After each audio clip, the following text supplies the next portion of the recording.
Jamais sans la grâce, une dévotion matinale qui vous connecte à la pensée de Dieu et vous donne la provision du ciel au quotidien. Bonjour chers amis, chers internautes, nouvelle journée, nouvelle provision, bienvenue dans cette troisième dévotion de cette semaine. Père, je te loue pour qui tu es, tu ne sais jamais de nous donner ta manne, de nous nourrir comme tu l'as fait pour ton peuple pendant 40 ans dans le désert. Et peu importe le désert dans lequel nous sommes ce matin, tu interviens, tu nous nourris encore. Béni sois-tu. Amen. Alors, chers amis, chers internautes, ça c'est une vérité extraordinaire, juste qui me vient à l'esprit ce matin, de voir que pendant 40 ans, Dieu a nourri son peuple dans le désert.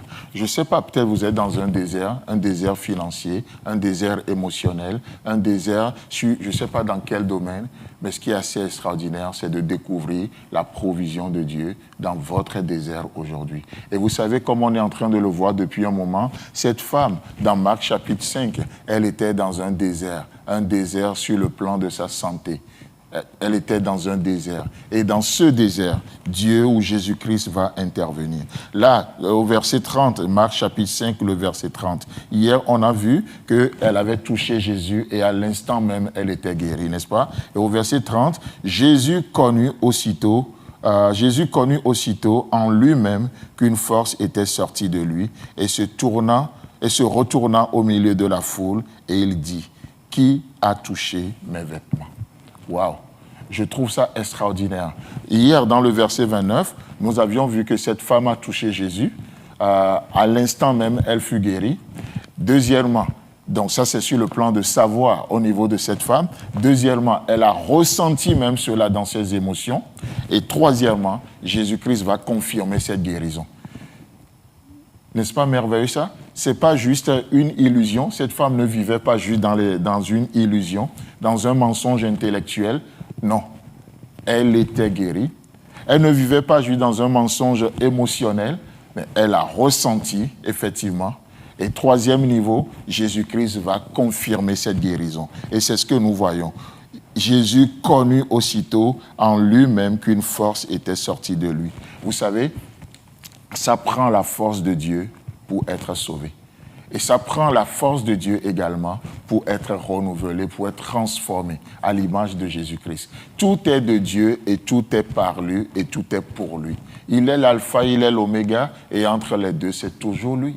Donc tout ce qu'il nous demande aujourd'hui, c'est de faire comme cette femme et par la foi de nous approcher. Par la foi de venir tel que nous sommes. N'est-ce pas ce que l'Épître aux Hébreux nous dit? Au chapitre 4, le verset 16, dans la version Parole vivante, il est écrit « Approchons-nous donc de son trône de grâce avec une grande confiance, avec une libre et joyeuse assurance. Dieu nous témoignera sa bonté et sa grâce et nous obtiendrons le secours nécessaire au bon moment. » Au bon moment. Laissez-moi vous dire que c'est Jésus-Christ qui fixe le moment. Il est l'auteur des temps et des circonstances. Il est celui qui change les temps et les circonstances. Mais nous, notre part, c'est de venir encore. C'est de venir encore et encore. Peut-être ça fait la énième fois tu viens devant lui. Tu peux me dire ce matin, oui mais Arnaud, ça fait plusieurs fois, je prie pour cela, mais la situation n'a pas changé.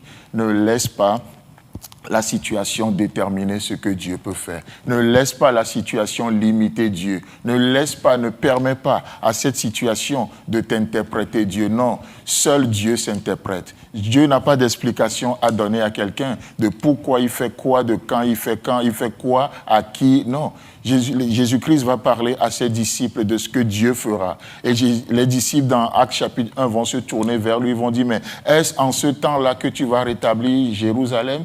Et qu'est-ce que Jésus va leur dire? Ce n'est pas à vous de connaître les temps et les moments que le Père a fixés de sa propre autorité. Puisque je ne connais ni l'heure ni le temps, ma part, c'est de venir encore. À chaque fois que l'occasion se crée, à chaque fois que Dieu me donne l'opportunité, alors je viens encore. Et vous savez quoi? Aujourd'hui peut être le jour final.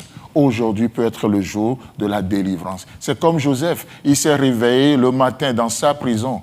Vous savez, l'endroit le plus bas en Égypte, mais c'est pour se coucher le même jour le soir à l'endroit le plus luxueux de l'Égypte. Pourquoi? Parce que c'est le jour. En se réveillant le matin, il ne savait pas quel jour faisait-il.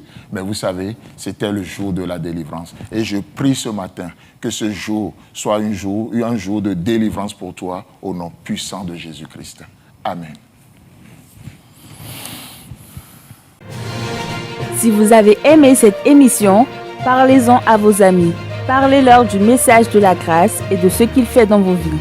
Pour un sujet de prière, une question ou pour devenir partenaire, contactez-nous au 00229 94 75 80 20. Que Dieu vous bénisse et à la prochaine. En attendant, pensez avec Dieu.